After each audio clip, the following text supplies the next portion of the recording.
Hello everybody, so day 14 of daily NEET PYQ series organic কেমিস্ট্রির আর একটা important concept, সেটা হলো SN1 এবং SN2 রিয়াকশন। কোশ্চেনে কি দিয়েছে? Which of this following compounds will have fastest rate of SN1 reaction 2024 এসেছিল।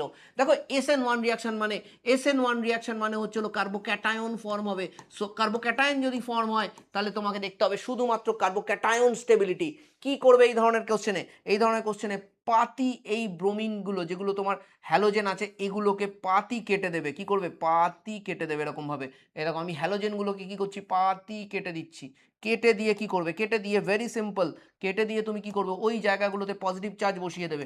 ওই জায়গাগুলোতে যদি পজিটিভ চার্জ বসিয়ে দাও তাহলে দেখবে কোন পজিটিভ চার্জটা সব থেকে বেশি স্টেবল। তুমি দেখতে পাচ্ছ রেজোনেন্স স্টেবিলাইজ বেনজাইল ক্যাটায়ন এখানে তৈরি আছে। সো এটা সব থেকে বেশি stable. So this will undergo fastest reaction. খুব easy question, simple carbocation stability. ভালো করে পড়বে কার্বোক্যাটায়ন স্টেবিলিটি, এর আগেও বলেছি, কারণ বারে বারে কিন্তু এর থেকে কোশ্চেন এসছে নিট 2023, 2024, 2022, 2025 অ্যান্ড 2026-এ।